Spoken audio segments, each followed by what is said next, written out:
Before the sun had fully risen that cool summer morning, I was already on high alert. I had always cherished the tranquility of my pool, a crystal-clear oasis at the heart of my property. But that day, something was horribly off. As I walked out with my first cup of coffee, I found my backyard transformed into a soapy, shimmering mess. My pool, usually a haven of cool water and lazy afternoons, was overflowing with bubbles and suds. The sight was surreal. A frothy, white blanket had invaded my water, turning the familiar blue into a chaotic foam party. I scanned the scene, trying to piece together what could have caused such a disturbance, when I spotted a familiar figure trotting along the sidewalk. HOA Karen. Known for her relentless vigilance and her obsession with maintaining a pristine neighborhood, Karen had always been a thorn in my side. And now, with a devilish smirk and a suspicious glint in her eye, I realized what had happened. She had dumped a load of industrial-grade soap into my pool. My heart pounded with a mix of outrage and a mischievous thrill. I had seen Karen report every minor infraction, from a crooked mailbox to an overgrown shrub, but never had I imagined she'd stoop so low as to sabotage my pool. It wasn't just about the soap. It was about her abuse of power and her unyielding desire to impose her narrow standards on everyone around her. And today, I decided it was time to send a message that would be as bold as it was unexpected. As I stood there, staring at the sudsy chaos and listening to the distant sound of Karen's haughty complaints over her phone, a plan began to form in my mind, a plan that would turn her little act of mischief right back on her. I drained my pool, redirecting all that soapy water onto her immaculately kept front lawn, creating a sudsy flood that would leave her no choice but to pay up. With every second that ticked by, my resolve solidified. Today, Karen's petty sabotage was about to backfire in the most spectacular way. Nestled in a leafy suburb of Willow Creek, my home had always been my sanctuary, a place where I could embrace a bit of personal flair without fear of judgment. Willow Creek was the kind of neighborhood where lawns were meticulously mowed, flower beds were pruned to perfection, and every house had a uniform, picture-perfect quality. At the center of it all was the local homeowners association, HOA, whose strict rules governed everything from the color of your shutters to the acceptable noise levels on a quiet Sunday afternoon. Among the most notorious enforcers of these regulations was Karen Miller, or HOA Karen, as she was known around town. In her early 50s, Karen carried herself with an air of unwavering superiority. Clad in impeccably pressed blouses and pencil skirts, her hair always neatly pinned back, she patrolled the neighborhood with a clipboard in hand and a smartphone glued to her ear. Karen was infamous for her readiness to report any deviation from the community's standards. Whether it was a stray hedge or a misplaced garden gnome, nothing escaped her vigilant gaze. On the other hand, I prided myself on being a bit of a rebel, a homeowner who refused to let rigid conformity stifle creativity. I had transformed my backyard into a personal retreat, complete with a pool that was my pride and joy.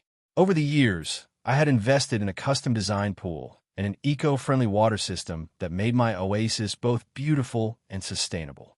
For me, the pool was not just a place to cool off in the summer.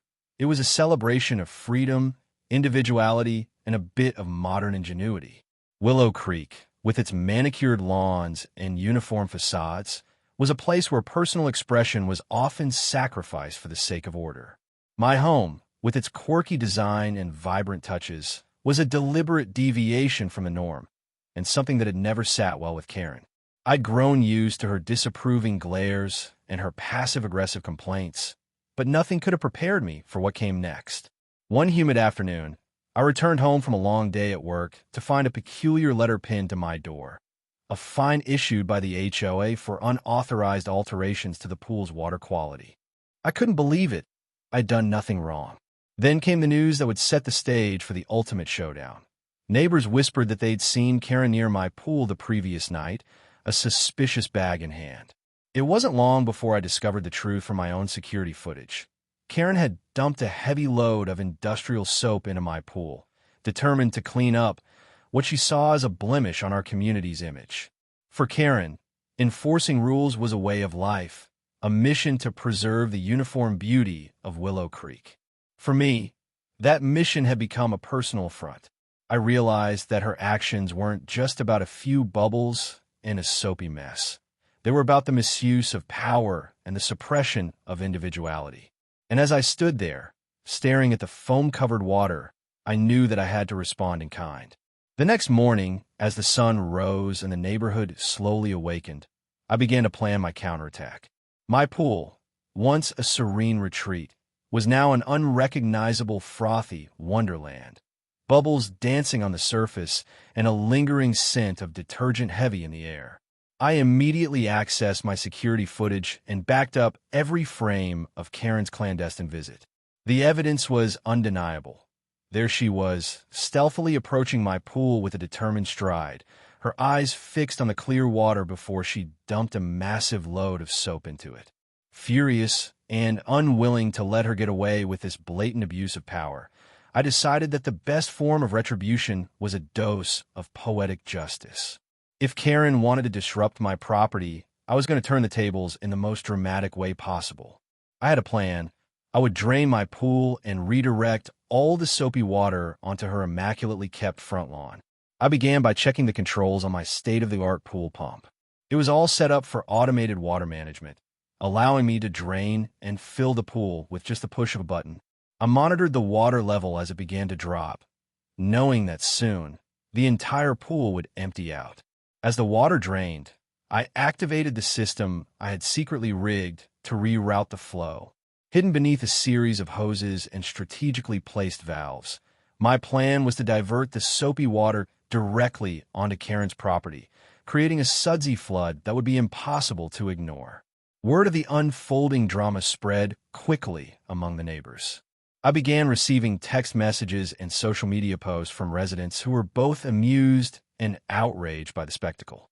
"I can't wait to see her face when her lawn turns into a giant bubble bath," one message read, while another declared, "Finally, someone standing up to HOA Karen." The support was overwhelming. It wasn't just about my pool. It was about fighting back against a system that allowed one person to impose her narrow views on an entire community. As the final drops of water left my pool, I watched as the soapy flood cascaded toward Karen's lawn. The effect was instantaneous and chaotic. Within minutes, the pristine, carefully maintained lawn of Karen's property was transformed into a slippery, frothy mess. Neighbors emerged from their homes, some in disbelief and others with laughter, as the sudsy water spread in glistening sheets. I recorded the entire event on my phone, ensuring that every moment would be captured as undeniable digital evidence of Karen's overreach and my subsequent righteous retaliation. Karen, meanwhile, was nowhere to be seen at first. Then, her terrified voice rang out over the phone as she tried to call the HOA and local authorities, her words stammering in shock. "This can't be happening. My lawn, it's ruined," she cried, her tone a mix of panic and fury. Her phone calls and desperate messages only added to the mounting digital record of the incident. The situation had escalated far beyond a simple act of vandalism. It had become a community-wide statement against the abuse of power and the imposition of arbitrary rules. I spent the rest of the day monitoring the flood's progress, sharing live updates on social media. The hashtag Suds for Justice quickly took off, and every shared video clip, every comment of support, reinforced the community's growing conviction that Karen's days of unchallenged authority were numbered. The digital evidence of the soapy invasion was irrefutable proof that my property rights, and the rights of every resident, cannot be trampled by one person's misguided crusade for conformity. As evening approached, the neighborhood buzzed with anticipation for what would come next. The HOA board, now under intense public scrutiny, was forced to convene an emergency meeting to address the incident. It was clear that the stakes had risen, and that the outcome of this confrontation would have far-reaching implications for all of us who lived under the watchful eye of an overzealous HOA. Every shared post, every rallying cry on social media, and every whispered conversation in the streets confirmed one thing. This was not just a battle over a pool or a lawn. It was a fight for our collective right to live freely and express ourselves without fear of arbitrary interference. The stage was set for a dramatic escalation that would force the HOA board to reconsider its priorities and ultimately redefine the rules of our community. In the days following the Sudsy flood, the chaos that had erupted in my neighborhood only intensified. Social media platforms lit up with clips of the soapy spectacle, and hashtags like hashtag Suds for Justice, hashtag HOA Exposed, and hashtag Clean Up Karen began trending among residents. Neighbors who had long endured the oppressive grip of the HOA now found their voices, and every shared video clip was a testament to our collective frustration with arbitrary rule enforcement. Local news outlets picked up the story with a fervor that I hadn't anticipated. Reporters were on the scene, interviewing stunned residents and capturing every moment of the aftermath. "I've never seen anything like it," one local reporter commented, his tone a mix of amusement and indignation. "It's as if someone turned the community's standards into a giant bubble bath, one that the enforcer of those standards is now forced to endure." The narrative quickly shifted from a petty neighborhood dispute to a broader discussion on the abuse of power and the right to private property. Within the HOA board, tensions began to simmer. Long accustomed to Karen's uncompromising approach, the board now found itself facing mounting evidence of her overreach. Emergency meetings were convened in hushed tones, and digital minutes leaked online revealed deep divisions among board members. Some, swayed by the public support for my stance, argued that Karen's actions were part of a broader pattern of intrusive, arbitrary enforcement. "We have allowed personal bias to dictate our rules for far too long," one board member was overheard saying during a closed meeting.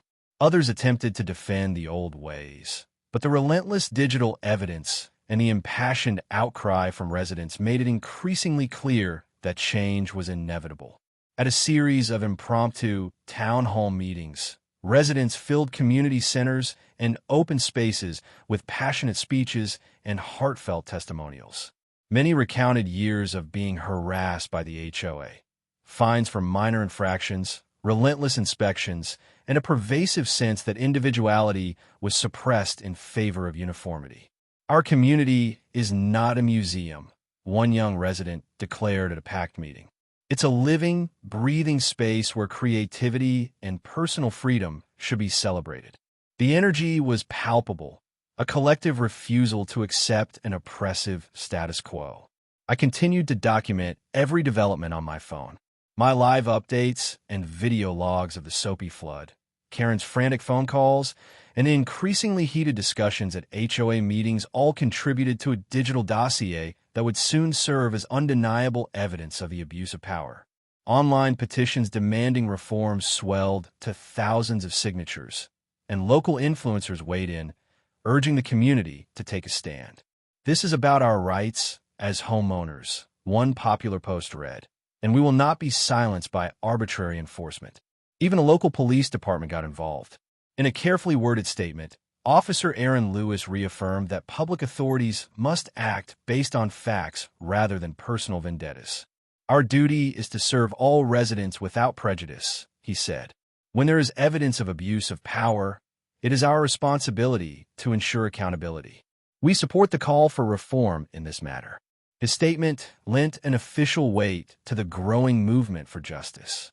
As the days passed, the digital evidence of the incident continued to circulate. Neighbors shared their own stories of being subject to intrusive fines and unwarranted inspections, and every shared clip of the soapy flood added momentum to the collective outcry. The community's voice was rising louder, and it was clear that the HOA board was on the defensive. The tension reached its climax when the board announced a final public hearing to address the incident and overhaul the current enforcement policies. The announcement sent shockwaves through Oakwood Meadows, and preparation for the hearing were made amid a flurry of online activity. Digital polls and petitions revealed overwhelming support for holding the HOA accountable and for protecting the rights of individual homeowners. On the morning of the final hearing, the community center was packed. Residents, armed with digital evidence and their own testimonies, gathered to demand that the days of arbitrary enforcement be over. The atmosphere was electric charged with the promise of change. Every shared post, every hashtag, every message of support reinforced the idea that personal freedom and property rights were non-negotiable. The stage was now set for the ultimate showdown, a final confrontation between the oppressive old guard of the HOA and a community united in its demand for justice. The collective will of the residents, bolstered by undeniable digital proof and impassioned rhetoric, was ready to force a decisive change that would redefine the very foundation of our neighborhood's governance. The decisive moment arrived on a brisk morning in a packed boardroom at the Oakwood Meadows Community Center.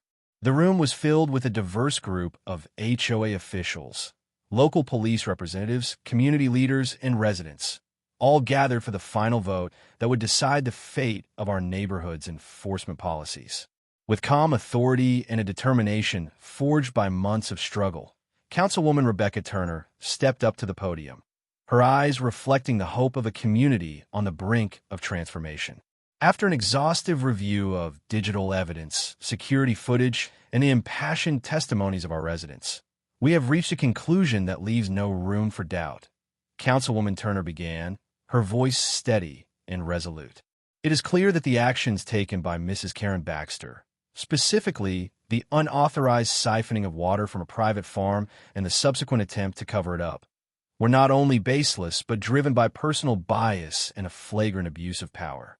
This incident is a stark reminder that no one, regardless of their position, is above the law. A heavy silence fell over the room as Turner continued.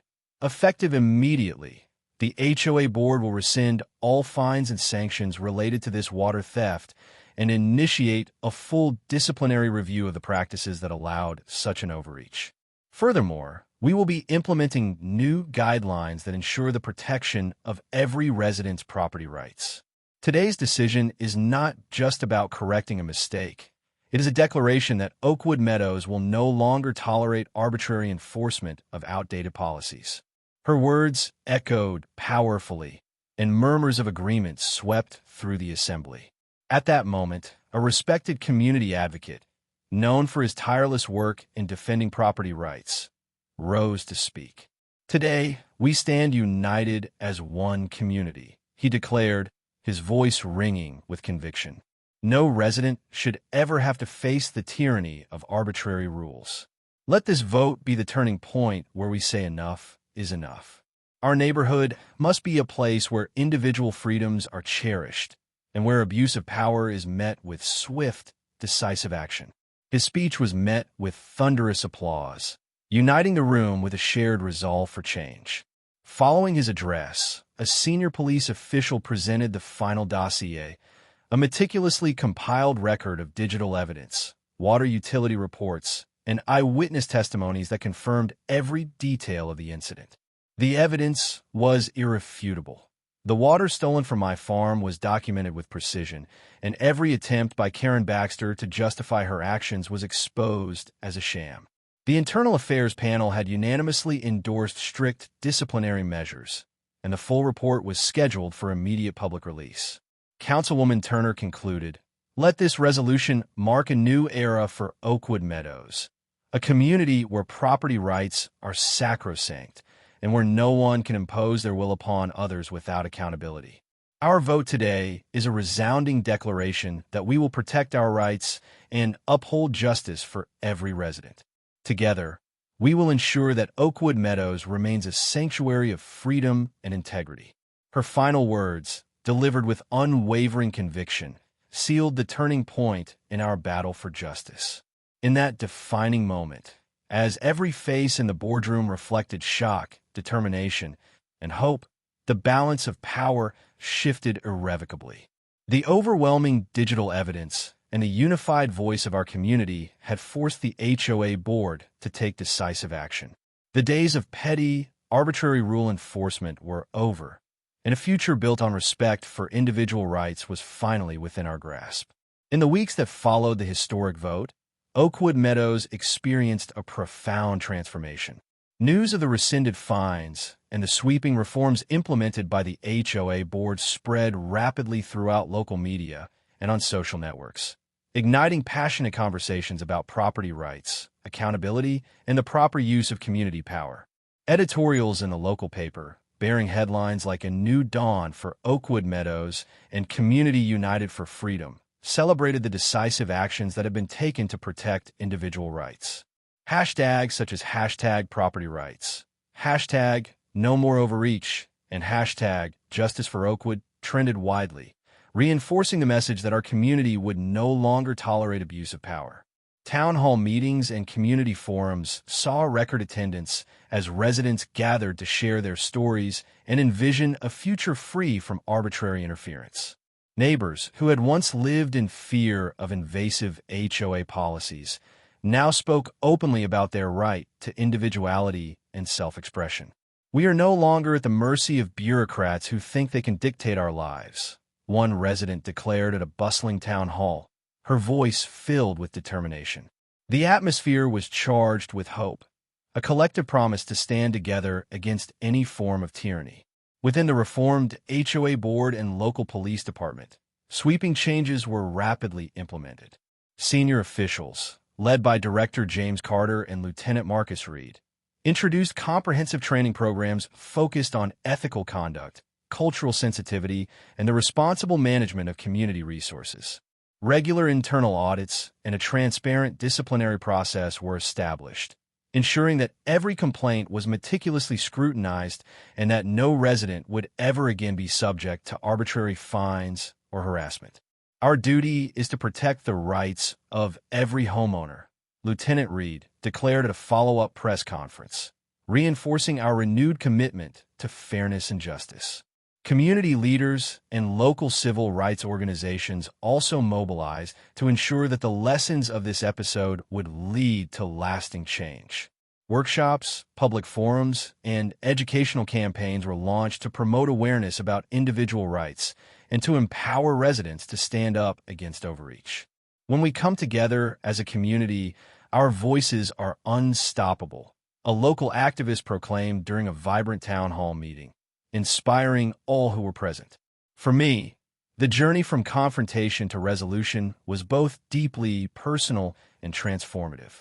My decision to fight back, not only by protecting my farm's water supply, but by holding HOA Karen Baxter accountable for her theft, had ignited a movement that resonated far beyond my own property. Neighbors, who had long endured the oppressive enforcement of arbitrary rules, found their voices and shared their own tales of injustice. The digital evidence that had once exposed Karen's petty misdeeds had become a rallying cry for every resident who believed in the sanctity of private property and the right to live freely. Karen Baxter, once the formidable enforcer of HOA edicts, was now reduced to a cautionary tale. Digital archives of her past transgressions, once hidden behind a veneer of authority, were now public knowledge, a stark reminder that no one is above accountability when the community unites for justice. Her influence in Oakwood Meadows waned rapidly, and she became a symbol of the dangers of unchecked power. At a final celebratory event held in the Central Park of Oakwood Meadows, residents, local officials, and community advocates gathered under the fading light of a setting sun. A large banner reading "Unity, Freedom, and Property Rights" was unfurled between towering oaks, and heartfelt speeches echoed promises of a brighter, more inclusive future. Today, we celebrate our victory, a victory for every homeowner and a testament to our shared commitment to justice and freedom, Councilwoman Turner proclaimed, her voice resonating with determination. The standing ovation that followed was a powerful affirmation that our community had reclaimed its rights and would never again tolerate the abuse of power. As each new day dawned over Oakwood Meadows, the legacy of that fateful confrontation endured as a beacon of progress. The story of how HOA Karen Baxter's petty theft of my farm's water was exposed, and how I turned off her supply, forcing her to pay thousands, became a rallying cry for every resident who believed in property rights and individual freedom. Every sunrise now carried the promise that in Oakwood Meadows, truth, justice, and personal liberty would always prevail. In the end, what began as a personal battle evolved into a watershed moment for our entire community. We emerged more united, more vigilant, and more determined to safeguard our rights against any form of bureaucratic overreach. And as the sun rose each morning over our reclaimed neighborhood, it carried with it the promise that Oakwood Meadows would forever be a place where freedom, integrity, and respect for individual property were cherished above all else.